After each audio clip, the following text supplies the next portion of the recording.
by special recording, The Lone Ranger.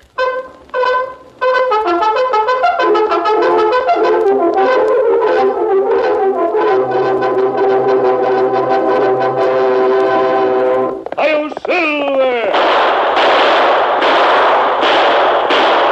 A fiery horse with the speed of light, a cloud of dust, and a hearty Hi-yo, Silver! The Lone Ranger.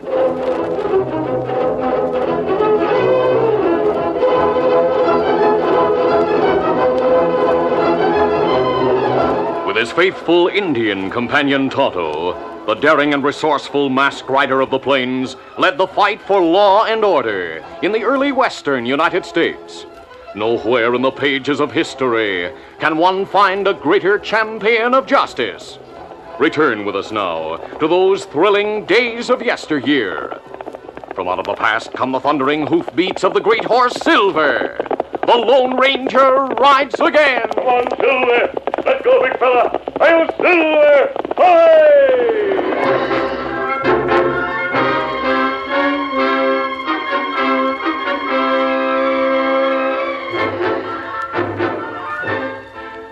The town of Gunsmoke, located near the eastern edge of the Arizona desert, was shrouded in darkness as Jack Barton, the 20-year-old son of the banker, moved softly out the back door of his father's home. He closed the door gently, then made his way to the stable behind the house.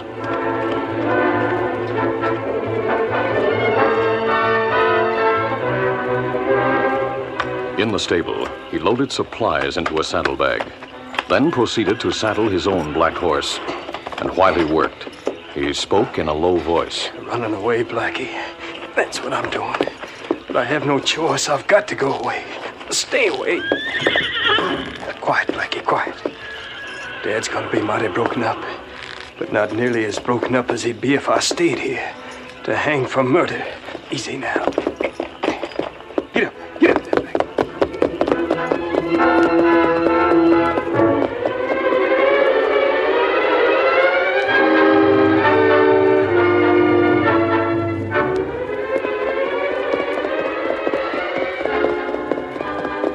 The son of the banker rode all night, heading west across the arid desert. At daybreak, he halted the black horse and dismounted. Oh, Blackie, oh, easy. Gosh, Blackie, I'm just about starved. We've covered a lot of ground since midnight. We've earned a little rest. Jack moved a few paces away from the horse. Then suddenly... Blackie, come back here! Blackie, ho, boy! But the horse kept going, running at a fast gait toward the town which Jack had left. Gone. I guess I'll have to travel on foot. Hungry, thirsty, with neither food nor water within many miles, the son of the banker continued west, on foot.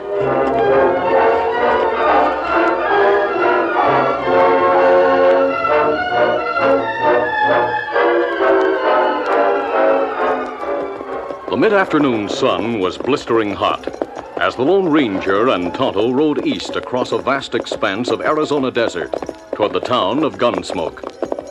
For the past few minutes, they had been watching vultures flying low. Presently, they saw a motionless form lying on the sun-baked ground. Come on, Silver! Let's count!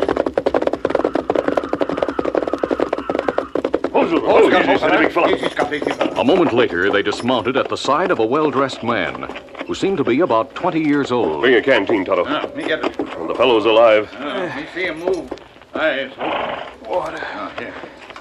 Here, water. I'll hold your head up. Now, take only a couple of swallows and wait before you drink any more. No, thanks. Are you injured? No. You're masked. Are you going to reject our help because of that? No more water, please. Of course. Now, drink slowly.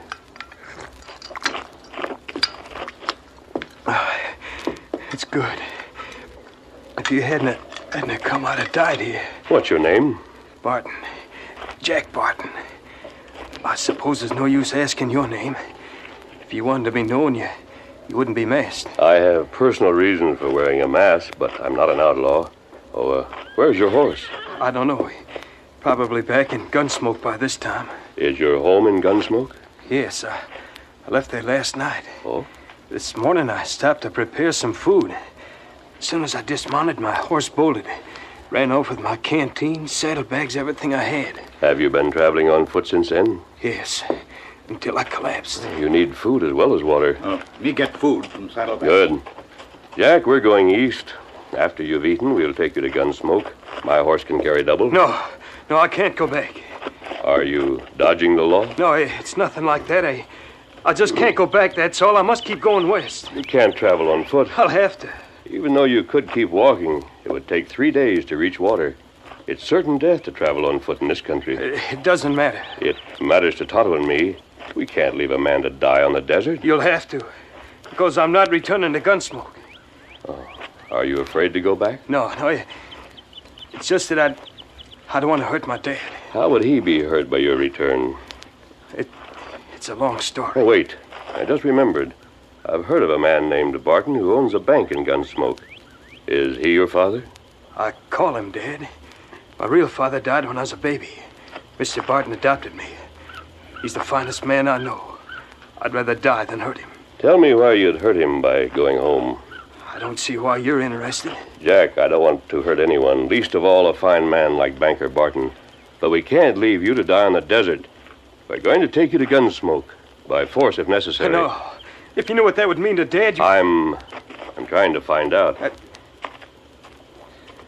All right, I'll tell you. Good. Here, food. Put it beside the canteen, Tonto. Uh-huh. Help yourself, Jack, while you tell us your story. Yeah, thanks. There's a man in Gunsmoke named Regan. Harv Regan. Owner of the gambling casino?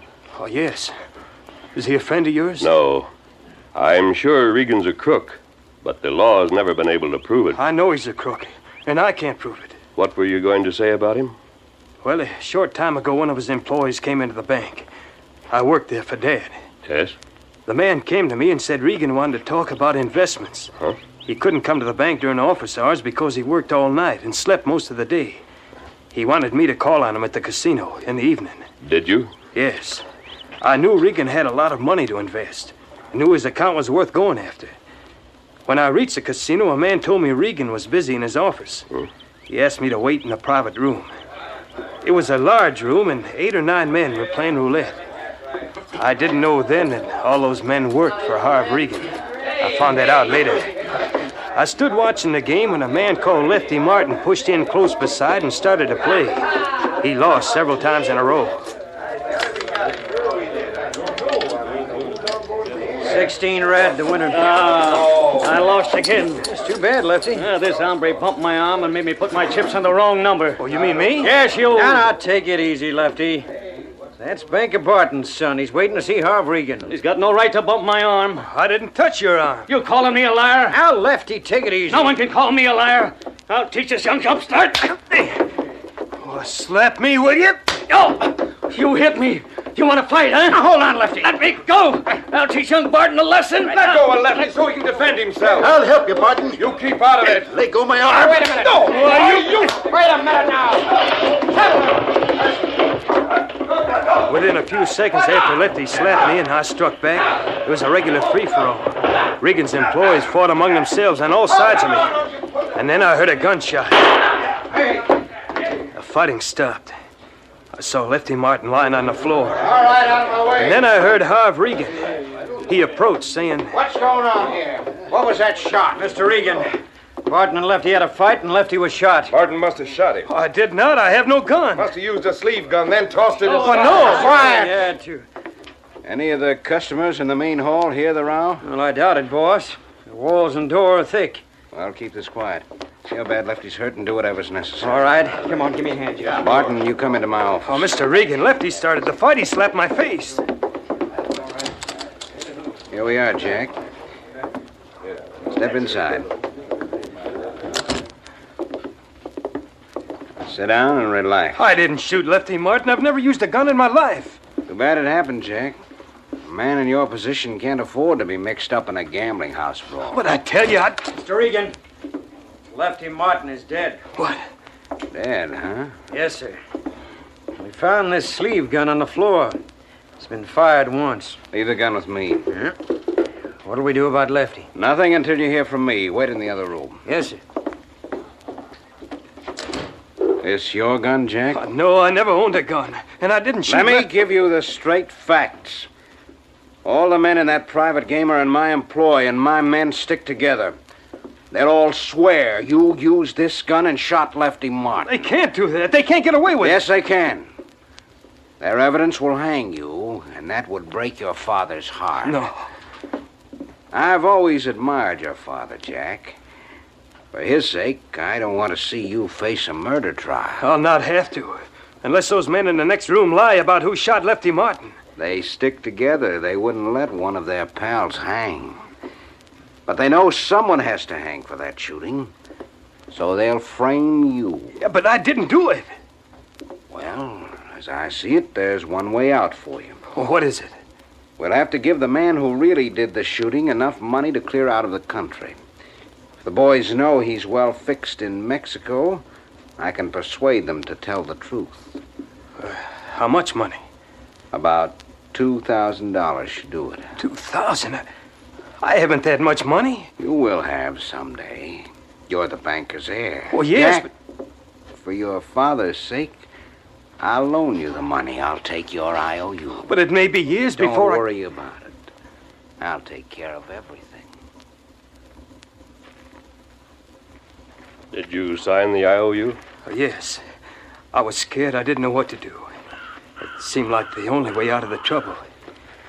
But the next day, I learned that Lefty Martin wasn't dead. He wasn't even hurt. The whole performance was a scheme to get me to sign that IOU. Why did Regan want you in debt to him? Because he wanted me to help his gang rob the bank. Oh. He had it all planned. I was supposed to be working there at night. I sometimes worked at night, especially at the end of the month. But on a certain night, I was to be working with the safe open when Regan and his men came in. I see. They were to leave me bound and gagged so it wouldn't appear that I'd helped in the robbery. And if you had refused to help Regan? He threatened to show Dad the IOU and say I'd lost the money gambling. What would your father have done about that? He'd have disowned me. You see, my real father gambled. He was killed in a fight over a card game, and he was Mr. Barton's best friend. So Mr. Barton hated gambling. I knew he'd disown me. And worse than that, he'd be terribly hurt and disappointed in me. I understand. That's why I ran away. Jack, without that IOU, Regan will have no hold on you. We must get it away from him. On the desert where the Lone Ranger and Tonto had saved his life, Jack Barton told of the circumstances which had forced him to leave his home. After hearing his story, the masked man decided that they should return to Gunsmoke and get the IOU Regan held. Well, that can't be done. Do you know where he keeps it? No, probably locked up in his office, maybe in the safe. How late is the gambling casino open? Till 3 a.m. But Regan stays there. He lives in the same building. Yeah, we'll call on him. He's never unguarded. 3 men live there with him, Lefty Martin and 2 others. And they're gunmen. 3 gunmen, huh? Well, forewarned is forearmed. What are you going to do? We'll start now and head toward Gunsmoke. Ready, Tonto? Be ready. I'm sure we can reach the woods near town by 3 o'clock in the morning. You're going with us, Jack. Oh, but I can't. If Regan can't get your aid in robbing the bank, he'll probably take the IOU to Barton and try to collect the money. So you'll not save your dad from grief by running away. Easy, steady, big fella. Give me your hand. I'll help you mount behind my saddle.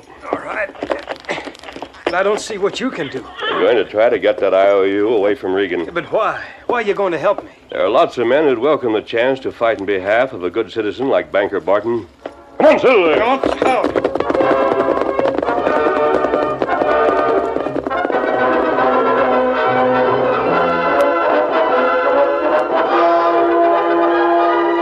During the long ride, Jack Barton, responding to questions, told the Lone Ranger all he knew about the gambling casino and Regan's living quarters in the same building.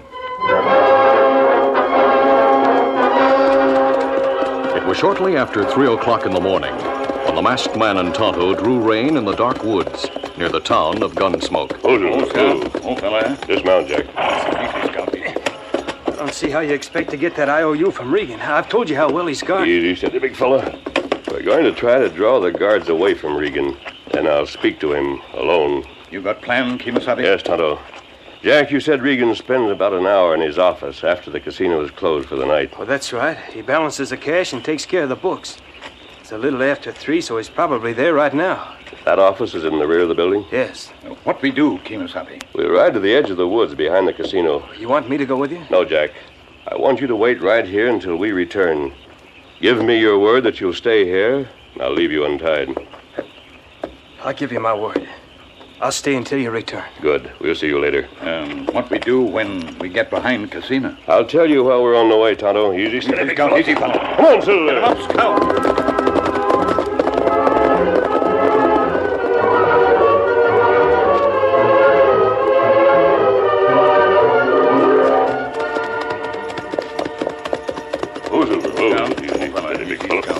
A short time later, the Lone Ranger and Tonto drew rein and dismounted in a clump of trees.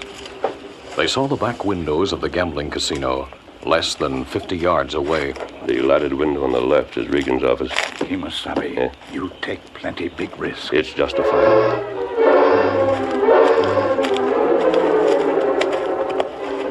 Leaving their horses at ground hitch, the two men walked softly across the open area until they reached the lighted window. Keep down, Tonto. I'll look through the window. You see Regan? Yes, he's seated at his desk, facing the other way. He's alone. Jack say guards always near. I know. Here goes. With the barrel of his gun, the Lone Ranger smashed the window. What the? Hold it, Regan. You're covered. Mask! Yes, I'm here on business. Don't shoot. My hands are up. If you don't want me to shoot, move carefully. Come over here and open this window. Very well.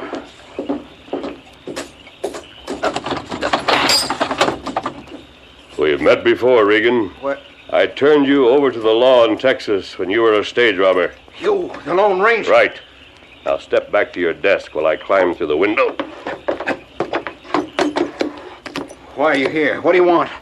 I did my stretch in jail. I'm clear with the law. I came for an IOU signed by Jack Barton. Oh. You did, huh? Yes. Where is it? I'm glad you came here. Very glad. I've often hoped the day would come when I could pay you for sending me to prison. Where is the IOU? You're not going to get it. In fact, you're not going to leave this room alive. No? Several men have come here with the intention of robbing me. And they've all fallen into the same trap. I see no trap. No? Well, right now you're covered by 3 guns held by men behind the walls.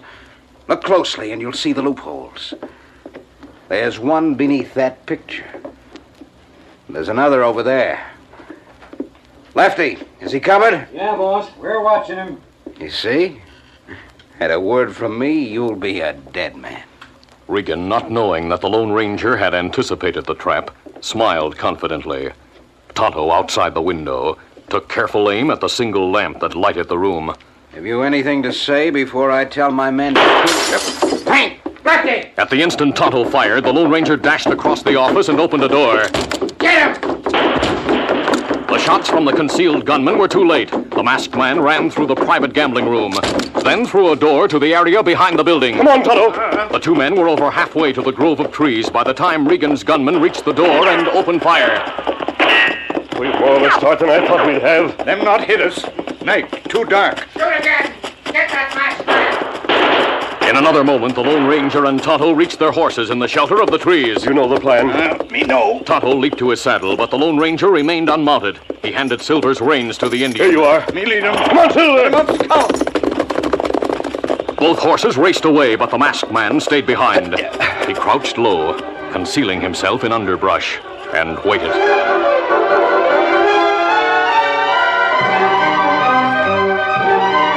Meanwhile, Regan's face livid with rage as he spoke to his gunman. That was the Lone Ranger. I want him killed. But he and his Indian pal had horses hidden among the trees, boss. You heard him riding away. Go to the stable next door and get horses. Go after them. That Lone Ranger knows about the Barton IOU. If I don't get him, he'll make trouble. All right, boss.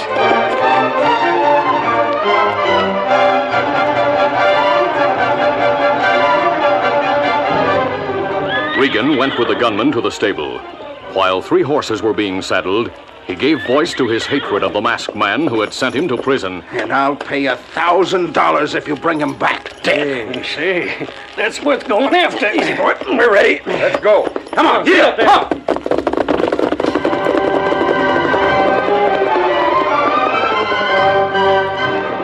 Regan watched his men ride out the back door of the stable and race toward the woods. Then he returned to the casino. In the main room, now empty, he helped himself to a drink. After lingering for several minutes, he went into his office. As he opened the door, he remembered that the lamp had been smashed by a bullet. He struck a match. And as he held it to the wick of an unbroken lamp, he observed with surprise that the wooden shutter had been closed on the broken window. I thought that shutter was open. Then, from a corner of the room, he heard a voice. You're covered. You! Yes, I returned as soon as your man rode past me in the woods. But- Keep your hands up while I see if you carry a sneak gun. Unarmed, huh? Yes. Yes, I'm unarmed. You can't shoot a helpless man. I have no intention of shooting you, Regan. But unless I get a certain IOU, I'm going to make you beg for a bullet to end your misery. Just to show you what I mean. That's just the beginning. Stand up. Come on, stand up. Wait, listen. We're alone now, Regan. No one to save you from this. No, Get off the floor. don't slap me again. Slapping's the least painful. But if you say so, I'll use my fists. Come on, get up. Let it go, please. I'll pay you. I told you what I want. All right, I'll give you that IOU. Where is it? In the safe. That safe right there. Then open the safe. But don't try any tricks. After more than 2 hours of riding, the three gunmen finally gave up the search for the Lone Ranger and Tonto. Tired and disheartened, they returned their horses to the stable. Oh, boy. The boss is going to be mighty sore at us for not planning that masked man. Yeah. It's getting daylight. You think he'll still be up and waiting for us? I'm sure he will. You needn't worry about Regan. Hey, there he is, the masked man. You're covered here in the stable. Why What are you doing here? Waiting for you. Tonto and the sheriff are with me. That's right, boys. You're all heading for jail. Sheriff, I don't savvy. Take their guns, Tonto. Me get him. The masked man persuaded Regan to open his safe. Do you know what he found there? What? Those papers Regan made us sign. Yeah, telling all about your past crimes. You got those? Sure did. Here's handcuffs for you. After leading you men on a wild goose chase, Tonto returned with my horse. I sent him to get the sheriff. I was sure surprised when I saw those papers. Regan made us sign them. Yeah, I know about that. He had to have a hold over you so as he'd know that you wouldn't double-cross him. I knew those papers would make trouble. And we have evidence to go with him. You crooks are due for a long stay in prison. Well, Regan's going with us. I can tell plenty about him. So can I. Me too. He's in jail right now on the strength of some stolen jewelry we found in his safe. Things that were stolen from the mayor's home. When we finish talking, he'll be there for keeps. Tonto, while you help the sheriff take these men to jail, I'll go and tell Jack Barton his troubles are over. I'll watch him burn a slip of paper and send him home to his dad. Adios. Adios, mister. Yeah. How did Jack Barton get that masked man to help him? I don't know, Lefty, but I reckon that any deserving man has a friend in the Lone Ranger.